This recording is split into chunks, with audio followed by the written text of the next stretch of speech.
up, party people, and welcome to another episode of Off the Rack. I'm Sal. And I'm Tiffany. And nobody dropped any nuts on the floor. Coincidentally, Tiffany's going to leave us for a second. This is a show where we take comic books from the past week, recap them, review them, tell you what we thought about them, and if there's a comic book movie that comes out, we also review that, and then we also talk about topics of the day, the most pressing issues in the comic book landscape, and kind of break them down for a few minutes. But also, we give recommendations for comics that come out this week that we think you should check out. So it's a fully robust show. I am very excited about this one because we're talking about the return, sort of, not really, of the Ultimate Universe. So yeah, and more or less the return of Jonathan Hickman. Though he never really left. You know, he did the X-Men. He left to do Substack, but he also did that long ass word. You know, what's that? Web? Yeah, webtoons type Wolverine comic, and you know, so he's always been working for Marvel at some point or another. But yeah, he's back in a big bad way, changing things up right before he sets magic on fire, because I know he's doing that whole thing as well. Listen, it's just, you know, he knows what he's doing. Yeah, it's one of those things where it's like I trust him. But yeah, so first of all, how you doing? Good. Yeah, it's raining outside. So I put a comment in the chat, guys, but as a heads up, there's a storm. It's been going on for a while. It makes our internet not so great sometimes. So bear with us, but we just wanted to do the show anyway. That's right.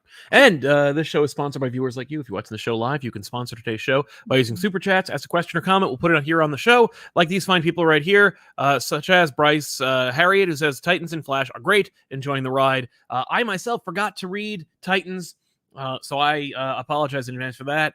I am looking forward to Flash when it's written by Cy Spurrier. I haven't read the other one yet, so that's coming out. And DanV900, who says, what a great cliffhanger for Superman, then to be continued in August with the Superman Annual and Superman 6 in September. Why Night Terrors? Why? I know Williamson is doing it, but I hate it. Well, I myself think the idea is kind of cool, and I'm looking forward to Night Terrors. I loved the concept art. I really liked the little preview in Free Comic Book Day. And while I myself am loving the momentum for Superman that's been going on right now, thanks to Williamson, I don't mind a respite. Okay. Superman's not one of those books where I'm like, oh no. Maybe they realize that, though, that like sometimes absence makes the heart grow fonder, and they're like, if we like give you a rest, like when Superman, you know, returns to for the next chapter of his story, to the story you were reading, be more excited for it. Yeah, I don't think that's usually how it works, but I certainly. But maybe they should do that, right? For some characters. Yeah, not Batman though. No, never Batman. Yeah, but Batman, you don't get a night off. Never. KNIGHT. It's a long night. That's right. But yeah, so let's jump into some books that came out this past week. Obviously, I skipped a few because I've just been busy. But so I'm sad I won't be able to talk about Incredible Hulk or Titans, but I can mention Wonder Woman 800, which I didn't read all of. It was of course written by a host of people, including Becky Cloonan. But the reason to check it out was because it featured the debut of Trinity, aka Wonder Woman's future daughter, and it had a little little story that is kind of a little to whet your appetite for the Tom King Wonder Woman run, and also to introduce you to the Trinity character and understand who she is, or at least get an idea about her personality, right, and the world. You know, she's got the 3 lassos. What's that all about? And King doesn't hold her hand with the story. He doesn't like really outright explain the 3 lassos. Because why would he? That's the point. That's the whole point. Exactly. Or it's not, and you just be like, "Who cares?" Right. I mean, at the end of the day, you're reading it for 3 lassos. Yeah. Why? Well, why? How could you care about the future? Like I saw, it's like they had the Trinity. The story is like they go into a cave. They each have to, that is to say, the Trinity have to deal with not Trinity herself, but the Trinity, Batman, Superman, Wonder Woman, have to go and deal with different trials that are also reflections of their own insecurities or fears. Superman, Batman, Wonder Woman, John, Damian, and Trinity herself. And so they do. And, it's like, how can you say that they're written out of character if they don't really have any character to begin with? Damian behaves like an adult Damian. Obviously, he's wearing his Nightmares outfit for Batman. And, I guess if you're interested in that, that's fun. Clayman did the art and it looks great. Clayman is clearly like Tom King's favored collaborator. Yeah. And I can see why. Overall, their dynamic is combative. Okay, but I mean, how many pages is it really? Like 10. Yeah, or less. I think it's probably 8. Yeah, it's not quite a a full issue. Yeah. So, it's a little sample. Exactly. But it does give you an idea about like how they behave with each other and what the Justice League might look like. Has Damian like chilled out? Kind of. Yeah. He's certainly he's mellowed a bit, but Okay. but that's Tom King's Damian. I don't know. I'm not very familiar with his interpretation of Damian at all. So all right. It could be. But yeah. Oh, was it Sam Pear? Sorry. Oops. Anyway, the other thing was like getting an idea about who Trinity is as a person, and she is really like she's abrasive in her own way, and not afraid to like point, like to call things as she sees them. Okay. Got some severe Korra vibes. All right. Not to disparage Korra necessarily, but yeah, I got some serious Korra vibes. Like kind of like a I'm up here. I figured this all out. Yeah. I've really got a leg up on the situation. If you doubt me, that means there's something wrong with you. And it's kind of like, oh, okay. So we'll see how fun that is. Okay. As it regularly goes through. It's gonna be weird though, because it's like, oh, I'm introducing this whole new version of Wonder Woman, this daughter of Wonder Woman, and it's gonna be in a run about Wonder Woman. Okay. Yeah. So I'm like, but it won't be about her being a mother. It'll be about her in her prime, and then like I guess split up between her and her daughter, and it's kind of like, oh, how fun will that be? How will you achieve what you want to talk about Wonder Woman herself if she's going to be overshadowed by this other character who you're essentially reinventing, from whole cloth? For me, it didn't make me excited. It made me a little concerned. Oh, I was like, okay. Oh, Lizzie's not like, okay. Like when I first met Korra, I was like, oh, okay. Okay, you're right. And it was like the people around her that made people like that universe. And yeah, we'll see. We'll see, I mean, I'll read the first issue. Of course. No, I'm going to read the first 3 issues at least. Okay. I don't know where the hell I'm going to get them because my comic book store stopped ordering new books, but we'll get another comic book store, no problem. Gonna have to do that. It's always another comic book store. I hope. That's true. But yeah, what about you? But just really quickly, I want to mention that I read Saga number 65 this week. Yay. Great cover. Man, that used to be on my pull list. Yeah. Back when we had a comic store. I was like, oh no, I have to buy this digitally. I have to get this now. Yeah. It'll break my run. Oh yeah, that's right. I gotta go get the I've got to go get it. Thankfully, Saga isn't what it once was, and so you can the book is what it once was. Yes, but the momentum is gone. No, I feel like that people forgot about it and maybe it got too big. I don't know. Yeah, I don't know. I don't know what you'd call it. I don't know what But like I still think the quality of the story is still as good as it great. was. So yeah, the book's great. This is Fiona Staples and Brian K. Vaughan, and I'll be honest with you, this one read fast, and partially because I was like speed reading through it because I was afraid something was going to happen. I love when that happens. I hate it, but I love it, and that's the mark of a fantastic comic book. To the end of that issue to find out if one of 2 things I thought was going to happen. One of them did, and the other thing that I definitely didn't want to have happen did not happen. So yay! All right, good. I'm not gonna really go into it too much from there, but like there was a point where I was like, okay, yay, whew. Maybe I'll reread it. I hate doing. I really, really like to take my time with that book, but like I couldn't wait. Yeah, I just couldn't wait to get to the end of it. So yeah. Well, good. I'm glad it's still good. It still can do that to me, but yeah. Kenny Porter and Yahoni Lindsay continue to do Superboy Man of Tomorrow, which I mentioned that I read a while back, I think like a week ago, and now it's out physically. I think I must have read it digitally through the app. But yeah, Superboy's little cadre of Cosmeteers have been revealed to be maybe not as up on the up and up as they claim to be. Who'd have seen that coming? But you're obviously on this journey for like the 6th issue, I think. Is this what happens when you put the like something of tomorrow that you have to go to space? You must go to space. I mean, the thing is, I don't know. I mean, like, I think Superboy Man of Tomorrow was pitched as like a Infinite Frontier book back in the day, like pre-Dawn of DC. So maybe it was, and maybe that was the idea. Like all boys and girls get to be men and women of tomorrow when they go to space. And they have to go to space in order to do it. Yeah. But yeah, Connor is Connor. He's looking to prove himself. He's got clearly he's like trying to replicate his like Young Justice team. And I'm kind of like, I love this, and it's a really fun story, but I wish like because Titans is obviously like the premier Justice League book of the hour, it doesn't really leave a lot of room for Young Justice to kind of come to the fore, which I think is a mistake, and I don't think that's true. But I think if you're gonna like look for for Connor to kind of recapture what they had, but in the best way possible, because like, why is it if a character invented in the 90s wants things to be the way they were, that's like stuck in nostalgia, but we're all down every like 10 years for the Justice League to like renew their roster every time. Like, right. I think that's not fair, But yeah, it's a fun book. If you like Connor, keep reading it. Otherwise, just ignore it. World's Finest, Batman Superman World's Finest is an incredible series. Mark Waid, Dan Mora. It is the best, biggest book that I'm not hearing anything about, but I will tell you, this feels like a massive story. Like right. This is really fun, and the art has never been better. Like Dan Mora is at the top of his game. Okay. Like he is really, obviously, Once and Future is a league unto itself. But this book has never looked better than it has in this issue and in this run.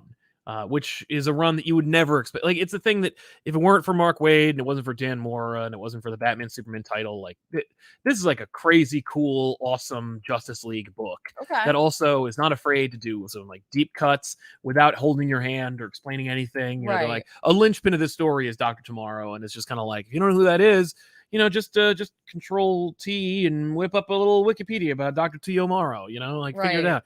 But it is a masterclass in comic books and DC comic books in particular. Read this series. That's great. I feel like it's funny because it's like Mark Waid obviously has a fairly illustrious past writing DC books. Yes. And he's had some other hit or miss stuff for me from Marvel and stuff. Absolutely. But I feel like now it seems like sometimes folk forget some of the bigger things that he's done.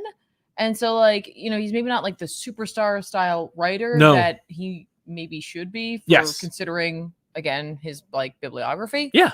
And so I could see people kind of sleeping on this one because, like, as much as like anyone who sees Dan Mora's art typically is like, wow, that looks good. Yeah. Even if it's not your favorite style, like you at least acknowledge, you appreciate the skill that goes into creating it. So you think this book would be on a lot of people's lips. Yeah. Yeah. Especially because Batman's involved. Right. I will say, I think it is selling well now. That's great. Like, it wasn't when we were first talking about it, and I'm very happy to hear that maybe it's rising. I haven't heard great things, but I've heard, as far as like sales wise, but I have heard that people are actually, it's finally on people's radar. That's great. No, that's excellent. I mean, this is 16 issues in, and I feel like overall you've had nothing but positive things to say about this issue. It's never had a bad issue. No, this book has never had a bad issue. Tamara Bonvillain is also doing an amazing job with color. So I think she did Once and Future. Yeah, as well. No, she works a lot with Mora. So yeah, that's makes great. sense. She's incredible. Don't break them up. Yeah. And Superman number 5, Josh Williamson, Jamal Campbell. This is a straight up like romance issue, kind of. I mean, it's not really. It's Silver Banshee. Great cover. This series is chock full of great writing, awesome art, and fantastic covers. This is a cover that you'd see on the wall and be like, what is that? Yeah. Well, I got to pick this up. I mean, it's just clever. It's just clever. It has like a classic feel to it, but with like a modern graphic sensibility. Absolutely. No, Silver Banshee's been strong armed by the evil clandestine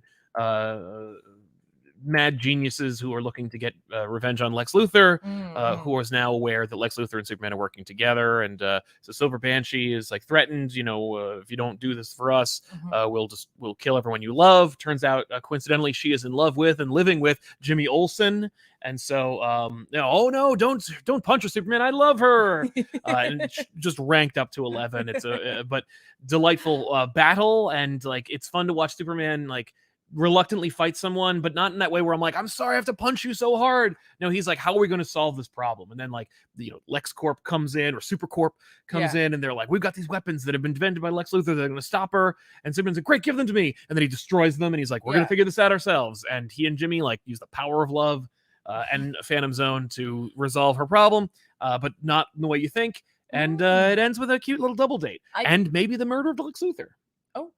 Oh my. So I feel like I need to check this out. Yeah. It's funny because Silver Banshee is one of those characters where like you see them and I'm like, she looks cool. She does. I don't know anything about her. Like that, like I see her in the background of like big villain shots. You see, I think she's in one of the animated series. She is definitely, she's utilized in every animated series. She just series. shows up and I'm like, looks great. Yeah. Love that design. Right? I am a sucker 4H is a black and white design. Yeah, I'm a sucker that's interesting for that. because there's also a moon-based character that Josh Williamson invents for the story, and in a previous issue, I think issue 1 or 2, and she's also black and white. So but great book, not a bad issue. Jamal Campbell, another one of those artists that people are lucky to have him. Yeah, incredible artist. Always surprised that they're not on more books. I know.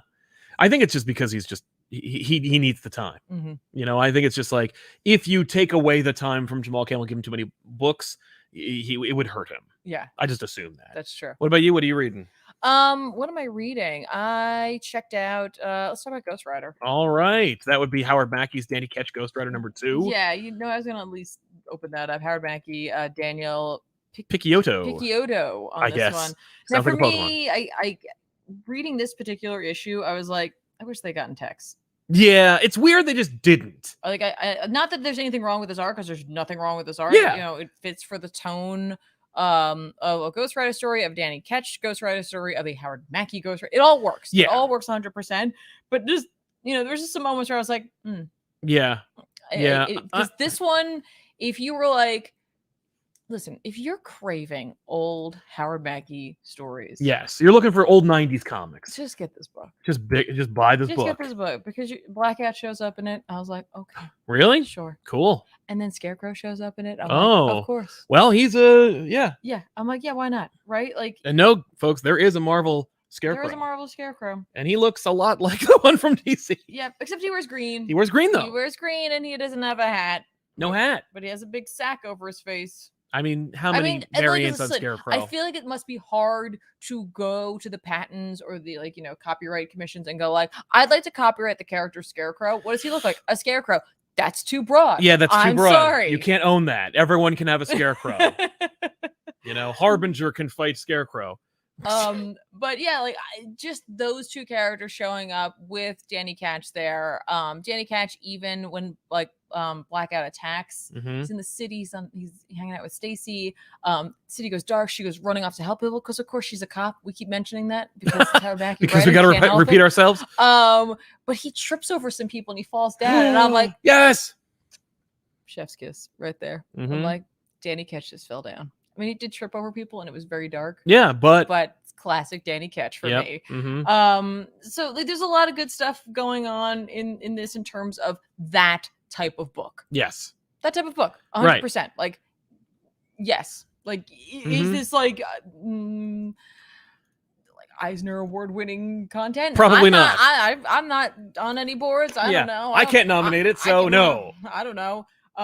But it satisfies a very specific itch for me, where I'm just like, every once in a while I'm like, want to go hang out with Danny Ketch. Yeah. And just have him be cool looking. Yeah, and have him be cool, because admittedly he's cool looking in this. Yeah, but I see what you mean. I mean, not that. The thing is, it's not that it's bad, it's just not Tex. Yeah, but it's funny. Tex, Tex was Tex in 1991.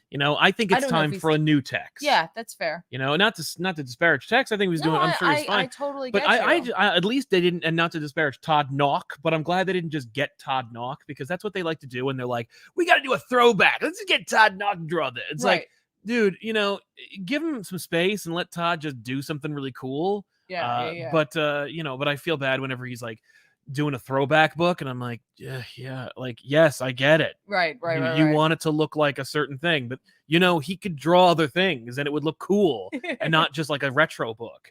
But I think there is no shortage of artists out there who could work on the comic book monthly schedule and still be able to draw a convincing skeleton. It's really important. It's super important.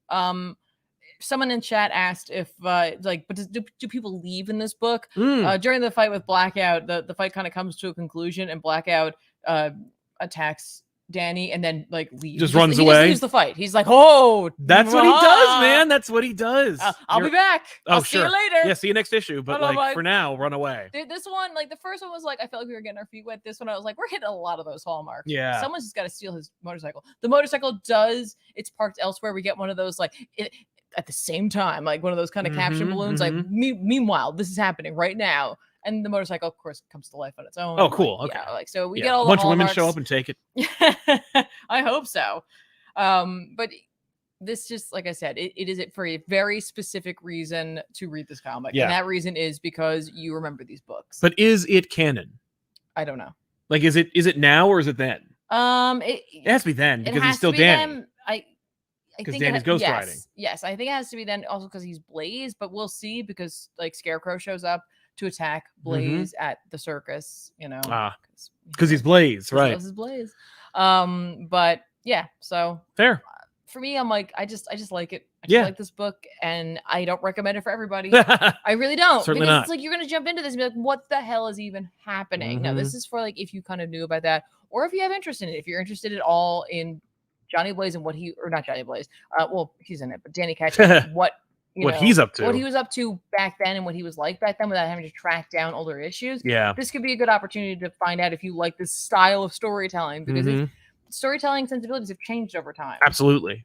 You know, so right. That's what I got. I hear you. I read Nightwing number 105 from Tom Taylor and Bruno Redondo.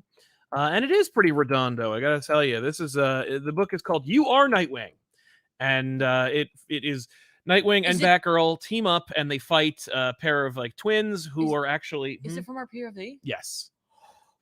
And they go and it turns out that the twins have been separated and one has been kidnapped and actually like Heartbreaker, whatever the hell this new villain is who's been peppered throughout this run, is retconned into being a bully that Dick Grayson dealt with when he was a kid, but also is a evil corporate like stooge who is trying to force a government into accepting his vaccine for a disease that he is responsible for. Blah blah blah blah blah. Who cares? The point is to look at this book because it's friggin' great looking. And as you can see, because I got it pulled up here, the entire book is told from Nightwing's point of view, and you get occasional glimpses because he'll be like near a window or a mirror that shows you what it's like to be Nightwing. And it's the kind of thing where like I remember this happened, I think Nick Darrington did it in the Batman Universe series, and one of the, I think it was the first issue in the first page.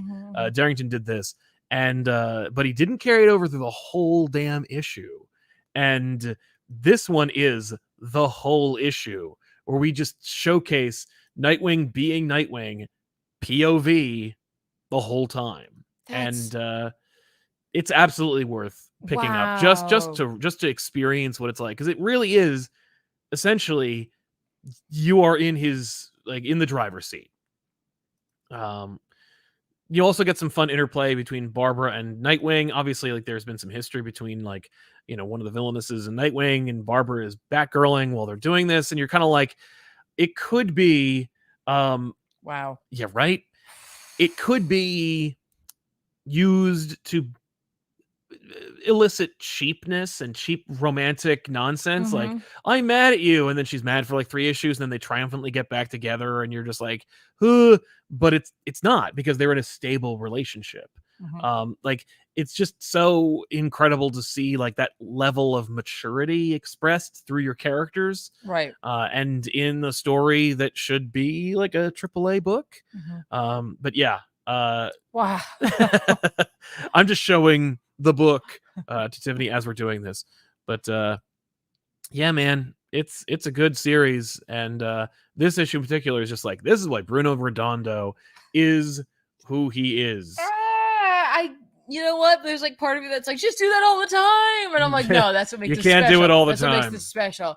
You have this one physical? I don't, but I need to go pick it up. Please do. Yeah, no. Oh my god! Wow, what a great issue. Yeah, what a fantastic issue. Oof. Let's read a couple super chats. Let's do that. Prepping for that. Ray Farr says, ComicPop woo.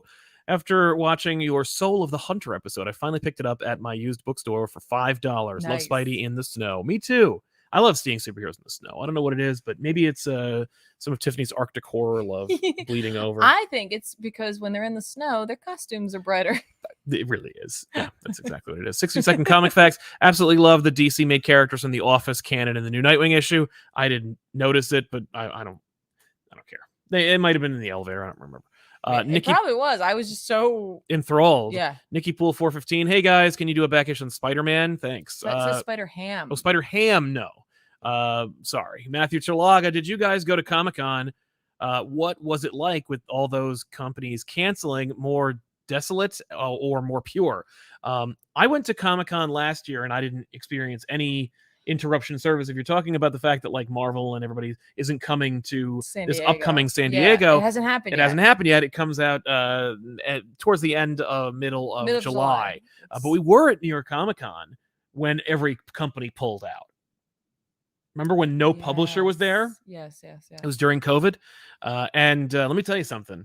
It was pretty empty, except for Saturday and Sunday, which were insanely crowded, but no one was happy about it. Like nobody was going anywhere or trying to get anything. It was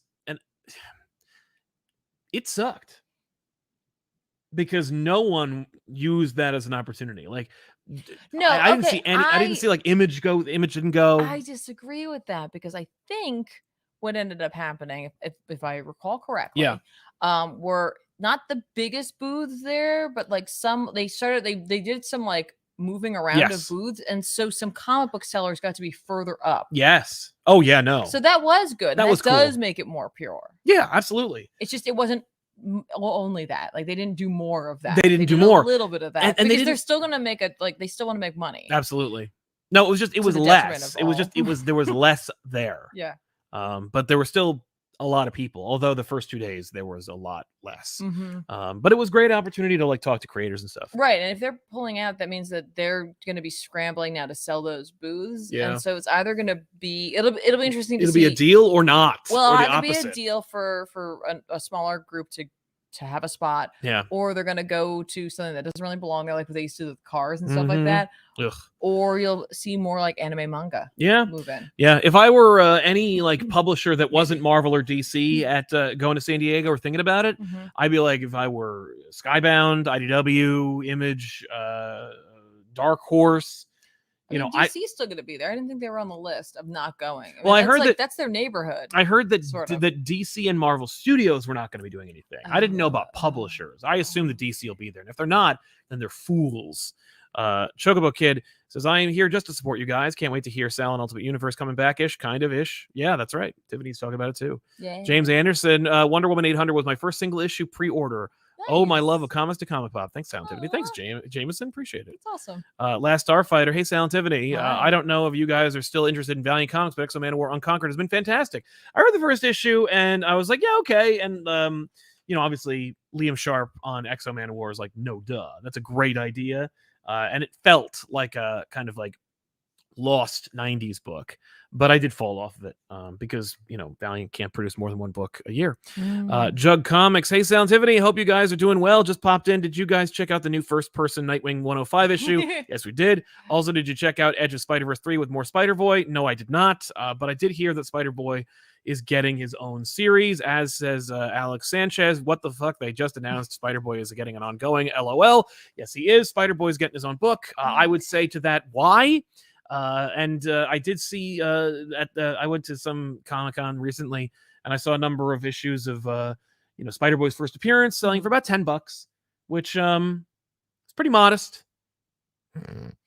for a character that Marvel would really like to get going. And when I say Marvel, I mean Dan Slott. I couldn't care less about Spider-Boy, and I will continue to ignore it until it goes away. Christopher 7 until he strings down and bites you on the hand, giving you Spider-Boy powers. Oh no, all the powers of a regular boy and a spider. Yeah, or I have the powers of the concept of Spider-Boy, where like I will show up and someone will be like, "This guy's really important," and people will go, "I don't understand," and some folk will like randomly defend me, but like it will amount to nothing.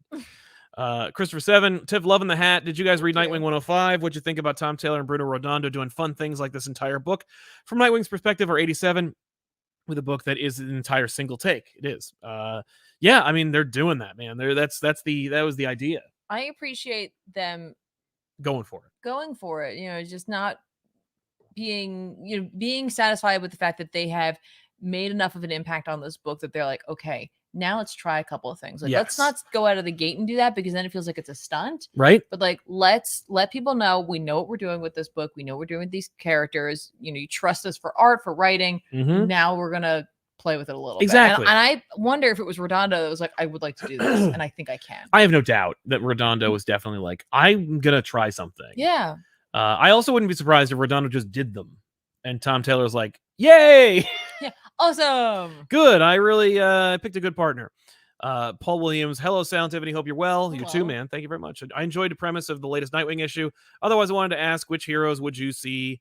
Would you like to see first-person perspective of? I think Spider-Man. Yeah, Spider-Man's the first one. I mean, because he swings so much, and yeah.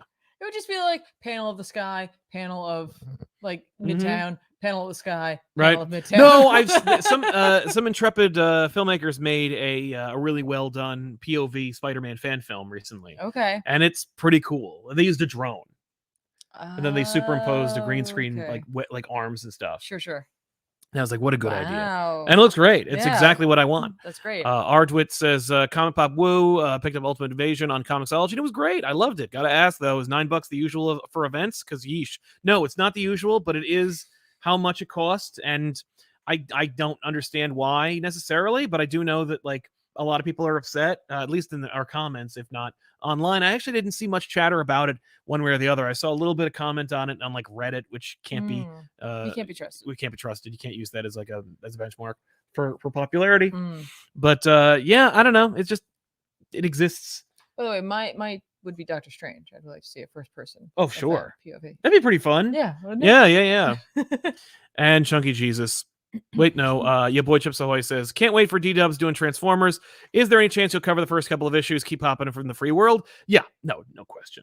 We always cover Daniel Warren Johnson's books, at least the first issue or two. But Transformers, we're going to see. I'm going to read it. And as long as he and Mike Spicer are on it, I will read it. Chunky Jesus, hey, Sal, Tiffany, been catching up on back issues, and wow, why have I been sleeping on it? Curious if there's ever been a thought to have Ben or Ethan host an episode, or if they do not read enough comics. Thank you very much for checking out the show. Yeah, welcome to the show. That. Thank you. Thanks for doing the crossover from the main channel to this channel, or vice versa. You're doing the thing. That's why we're doing this. We've talked about this before, but since you're new, I will mention that no, the guys don't keep up with comics enough. They don't have the lore, and they don't have the interest. Neither Ethan nor Ben wants to host a show overall, nor would they be able to answer questions. It would throw off the whole dynamic of the show. But also it works out that they don't want to do it either way. Yeah.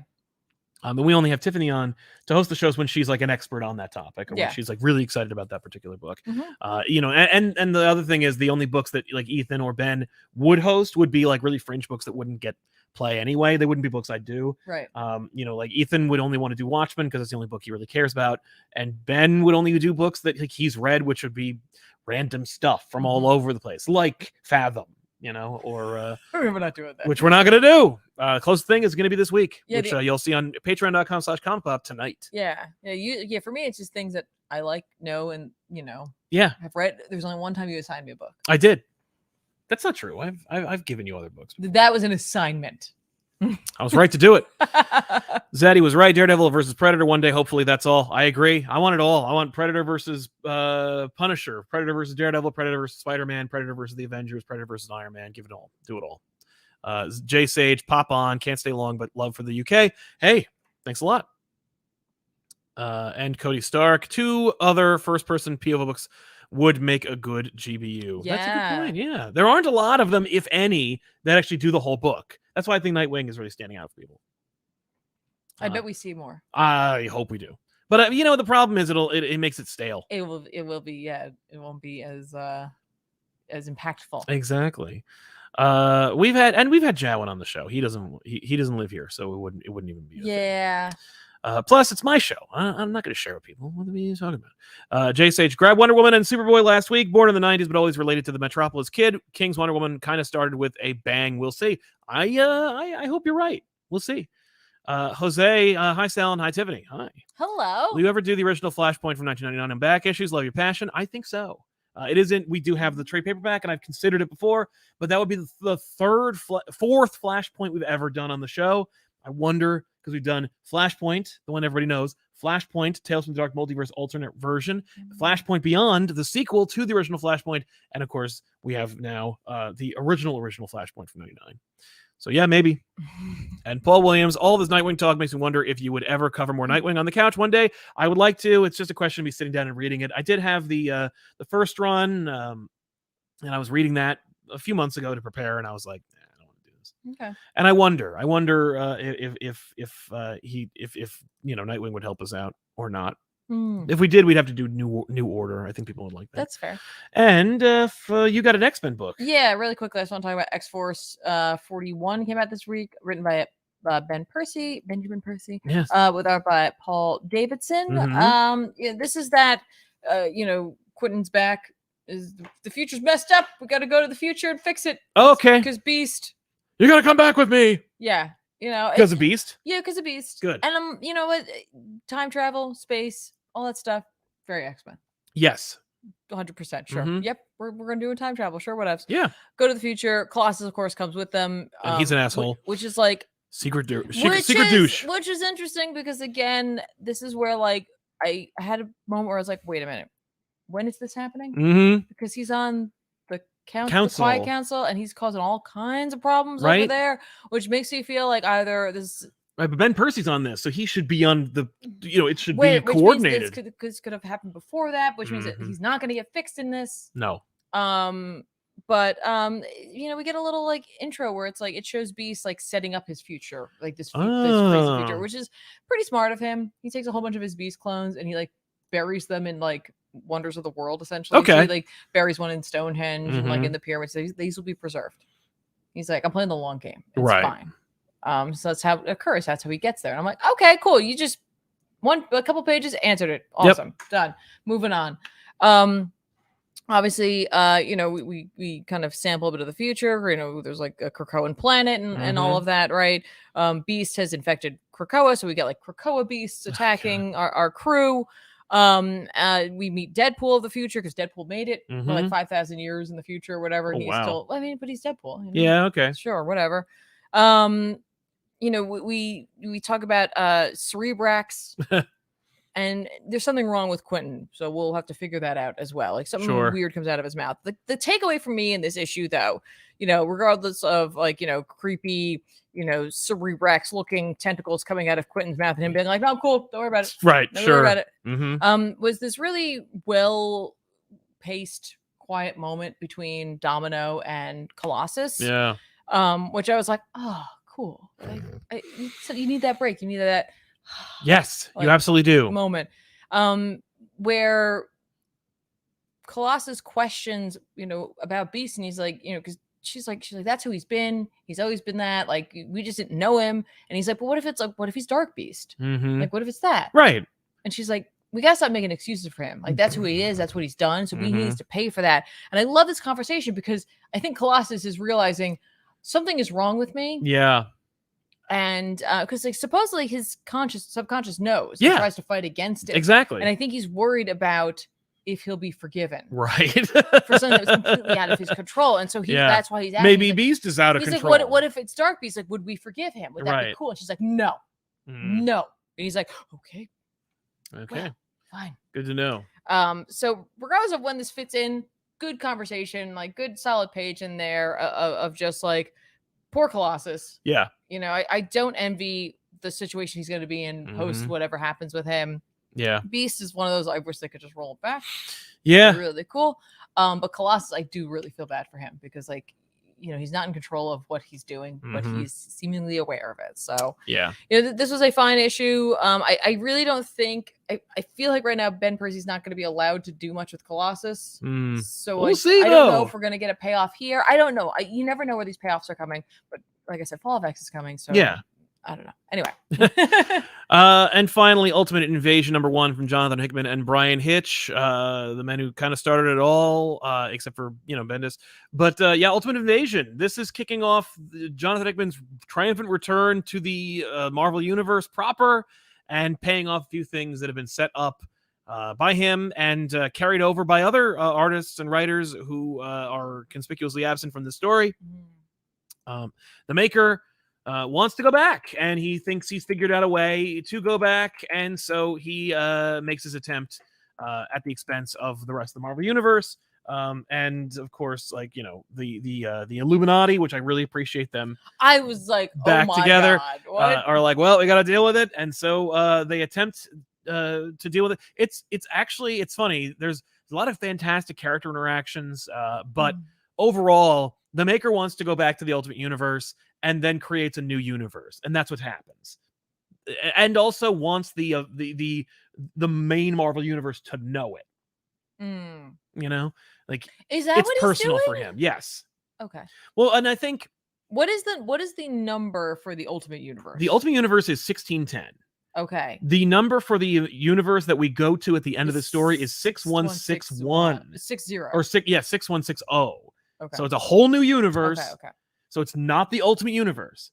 In fact, I would say that it is the reboot universe that they would have used if they had rebooted after Secret Wars. Okay. But I also don't think that the things that take place, Maker wouldn't have been in charge of it, obviously. It's like a cracked mirror version of what they did at the end of Secret Wars, where like Reed Richards proper seeded the whole multiverse kind of like back to the way it was. And the Maker is making significant changes immediately in the form of preventing Peter Parker from becoming Spider-Man. Right. And that's only in this other universe, 6160. Yeah. But he is creating his own universe, or at least dictating it. He's kind of like guiding it. It reminds me of the idea of like how the New 52 universe was created, where it's like it all starts from it's this universe, and then we like screwed with something right over here, and so now it is like the Crime Syndicate, or it's like cowboys and stuff, and it's like just because, but it all started from this original thing, right? But that's all speculation. What did you think about the this issue overall? You know, like I've traveled to the Ultimate Universe via Spider-Man, but that was kind of it for me. And then obviously when we did that whole Secret Wars thing, like we did away with it. Yeah, we dabbled into that. But other than that, I'm not quite as familiar with the rest of the Ultimate Universe. Well, thankfully, we haven't even seen it in this issue. Right. But I'm like, so reading this, I wasn't sure at times if I was missing out on something. Yeah. But that didn't prevent me from enjoying this issue, because Hickman is a consummate storyteller. Yes. And he definitely keeps you on your toes. And yeah, this book is longer, and yet it's not, because there's a whole bunch of like sketch stuff in the back. Like there's a significant amount of sketch stuff, but there is more story, or more pages of story in here technically than you would get in a normal comic. I don't know if that justifies the price tag, but it read so fast. It did read fast. It read so fast for me, and that's just his pacing. You know, we're setting up, the breakout. We're setting up, we're getting so quickly to Maker leaving the 616 universe. Yes, I was like, oh my gosh, what? Okay, cool. And I kind of love that, because this story isn't what you might think it was about, where it would be like, we have to prevent him from doing blah. No, he's already doing blah. Yeah. We need to stop the rest of the chain reaction. Exactly, because we see like a Hickman info page, and we saw that in the beginning, before what Maker does, the multiverse seemingly springs out of the 616 universe. That the 616 universe is the birthplace of the multiverse. Yeah. And then we see that after the Maker does what he does, the 6160 universe is where the multiverse springs from, or a multiverse. I assume it's the multiverse, though. And I guess it's that he overwrote the previous universe. I don't know.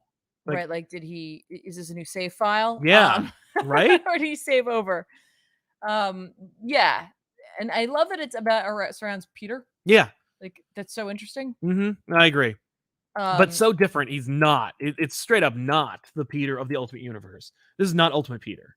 This is a new version, a modern retelling of classic Peter. This is another, like, basically it's another attempt at an Ultimate Universe. Right. If you started the Ultimate Universe today. So here's a question. He goes to Miles, and like he tries to be like a good person. Yeah, well, he's just offered. He makes him an offer. Right. And part of me is like, Miles, why didn't you call anyone? Right.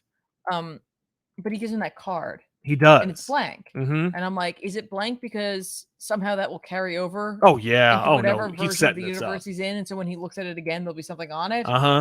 But how does that work? Right. I don't know. Hickman will tell us. Yes. No, I thought this was really well done. Even if I wasn't 100%, if I was missing things. Yeah. I love the Illuminati coming back together. Me too. It's like the best, worst idea ever. Yep.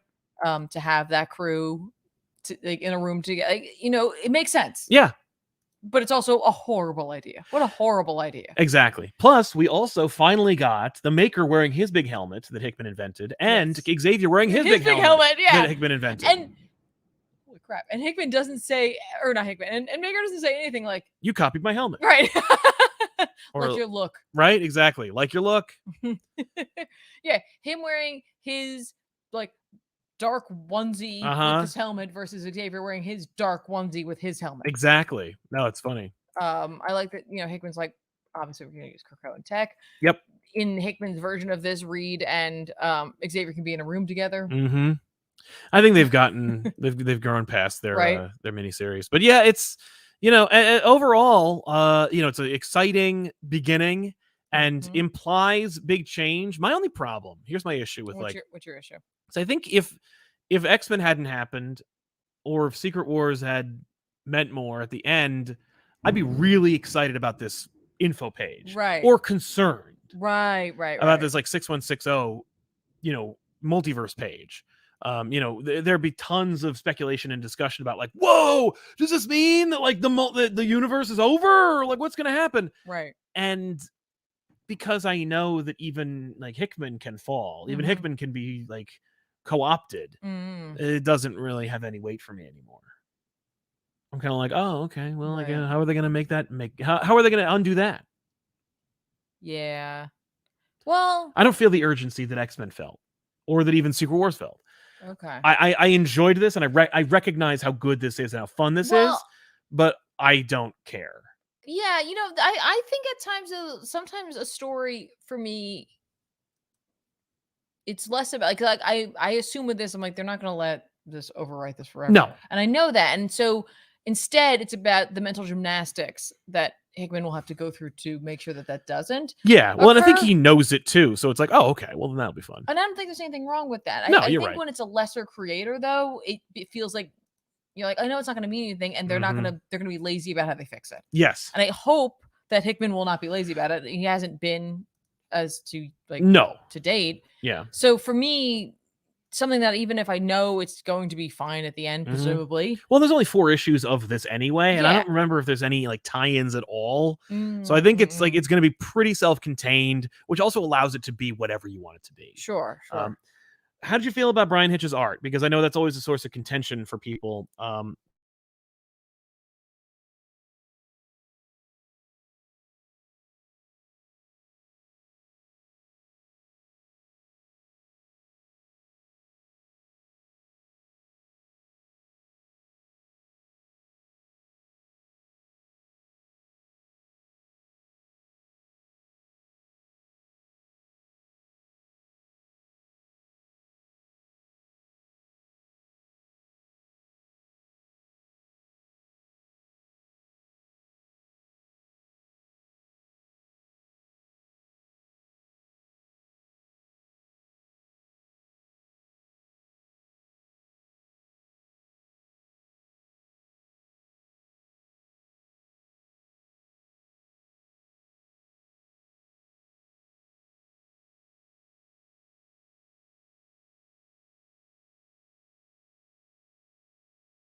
Hello, everybody, and welcome to another episode. Sorry about that.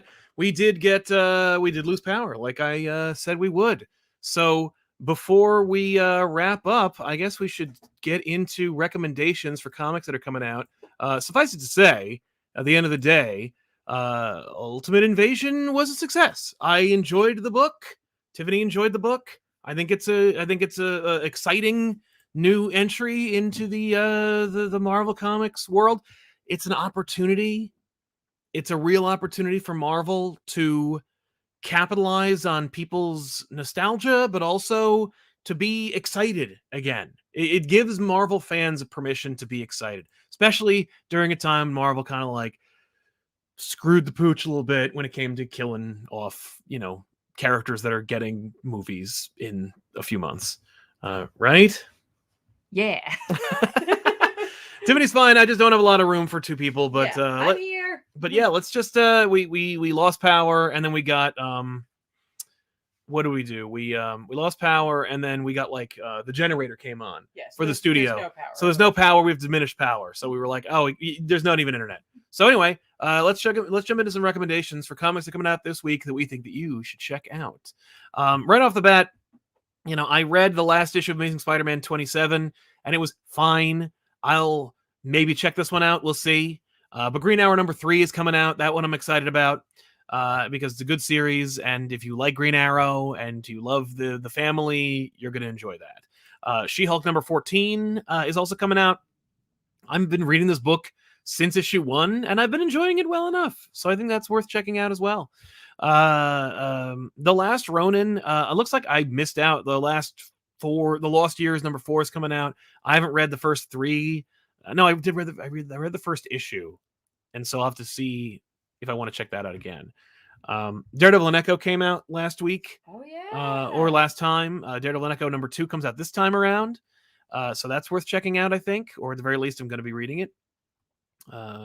Tiffany, what do you think? Let me see. Here, hang on. Okay, scroll. Hi, everybody. We're doing it like this. Let's see, Ghost Rider #15 is coming out, so I'll be grabbing that for sure. World Tree #3, that's that James Tynion book. Some people are kind of cold on the first issue, but I'm gonna check out issue 3, see how that's going. This is a 4th week, I realized too. But X-Men Before the Fall, Heralds of Apocalypse is coming out. I'm 100% on board for this. Hopefully we find out what Apocalypse has been up to and why he hasn't been present for the Genesis stuff. So might be an important issue, or might just be a great opportunity to hopefully see some more Apocalypse, because we haven't seen him in a bit. So that's pretty exciting for me. Let's see what else is coming out. There's that Storm book. I haven't really been reading that one, but if you're interested in some more Storm content, that is coming out. Indigo Children #4. Love this book. Absolutely going to be picking that up. It's just been a solid story, and like I said, gives you the superhero vibes without it being one of the big two. So I like that a lot. And I'm sure there's a whole bunch of other things that are coming out that I'm going to be grabbing as well. But you'll find that out next week, so you'll have to come back for another episode of Off the Rack. Oh, good. Good handoff and good segue to the wrap up. Before we get going, let's make sure that all the super chats have been read. So I'm going to just go through here and take a look. I like that one. Let's see here. I think I remember this one. Here we go. Colin Cumtree says, "Hey Tiff and Sal, have some money to buy more comics. So I don't have to. Hopefully you continue to read books yourself. You should definitely be buying your comics. But thank you very much for the shekels." Thank you. Steampunk. I'm excited for the return of the Ultimate Universe. It's my personal favorite run of comics, and to see it come back with more stories makes me smile. Don't smile too prematurely. It's not the Ultimate Universe. We'll see what happens. I don't know if it's coming back, but we'll see. I assume it will. Whoa, Buster Brown. Tiff's episode on God Country made me buy it and love it. Yay! Happy to hear that. Jackson Boyd, I assume Bat Super was selling well. Haven't read because I wanted to put money towards smaller books, but I'll check this out since I was going to read it later, but I don't want to see it get canceled. It was selling horribly. I think word of mouth fixed it a lot. I heard people complaining when I used to say that it was selling badly. They were like, how dare you say that? Because it was selling great. Just because it sells at your comic book store doesn't mean that it's selling great across the board. Right. And I have it on good authority. When I say good authority, I mean people who work at DC Comics who said the book was in the shitter in the first run or two. So like it's and it was a great book then too. So yeah, no, I'm sure it's selling well. I actually haven't asked in a while, so I should check that out. Tevia Smolka says, with Across the Spider-Verse being a success and showing Miles can be Spider-Man in his universe, will Marvel let him go home and have Peter be a dad? No, they will not do that. But because we had Miles literally say he's not going back, he didn't want to. But also they're not going to make Peter a dad. No time in the next 20 years. Theron Hildebrand, love you guys. Love you too, Theron. Thank you very much. Sunbringer, hey, Sal and Tiffany, and everyone there. Keep up the great work and keep my love of comics alive. We'll try, man. But remember, it's a two-way street. You gotta love comics. You gotta find comics you love, and that will keep your love for them as well. And Dex Baker with the super sticker. Thank you very much, Dex, for your super sticker. We do appreciate it, man.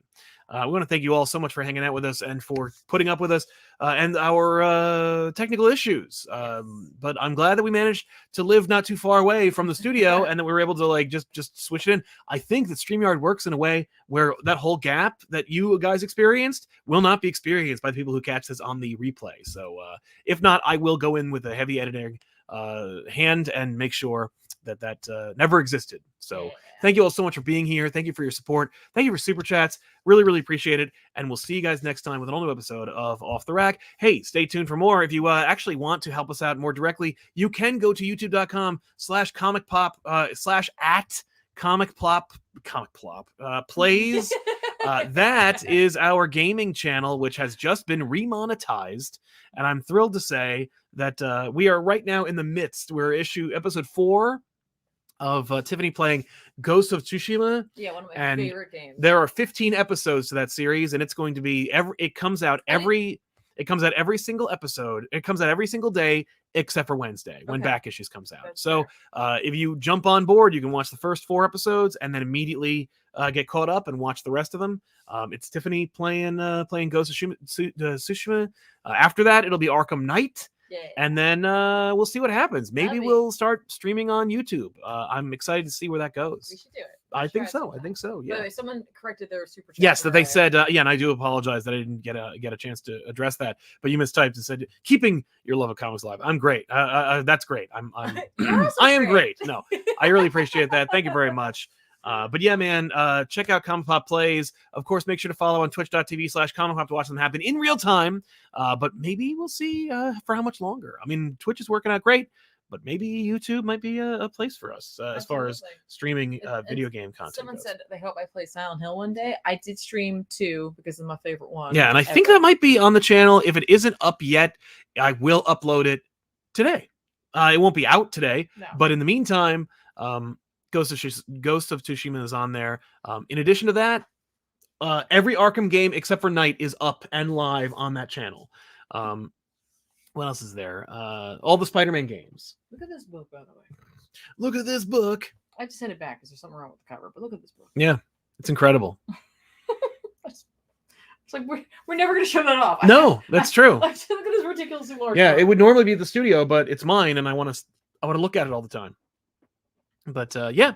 All right. That's it, everybody. Thanks for hanging around this long. You guys are the best.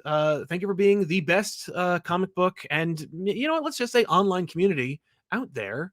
Yeah. So thank you very much. Stay tuned for Chris. I think he does stuff over on his live channel.